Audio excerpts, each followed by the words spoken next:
سامعين ببيت فتحية العياشي، ورا هالبيت في اسم شخصية رائدة بمجال الفن، فتعالوا نتعرف عليها سوا. فتحية العياشي أول فنانة تشكيلية بمدينة إدلب، ومن أوائل النساء اللي اشتغلوا بالرسم وشاركوا بمعارض فنية في وقتها. والشيء المميز بأعمالها إنها ركزت على توثيق العمارة القديمة للمدينة، يعني بدل ما ترسم شغلات بعيدة كانت ترسم إدلب نفسها، حواريها وبيوتها، تفاصيلها الحجرية. وهون برزت أهمية شغلها، لأنها حفظت ملامح من المدينة بريشتها بفترة ما كان فيها توثيق بصري واسع مثل اليوم، وأخذت دور الكاميرا يلي ما كانت موجودة أصلاً. أما بيتها فكان مثال كبير عن الفن والعمارة القديمة اللي دائماً كانت توثقت، وصار جزء من الذاكرة المرتبطة باسمها عند كل الناس.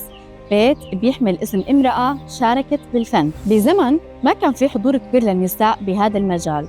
وانتو خبروني، كيف عرفتوا بقصتها وبقصة هذا البيت؟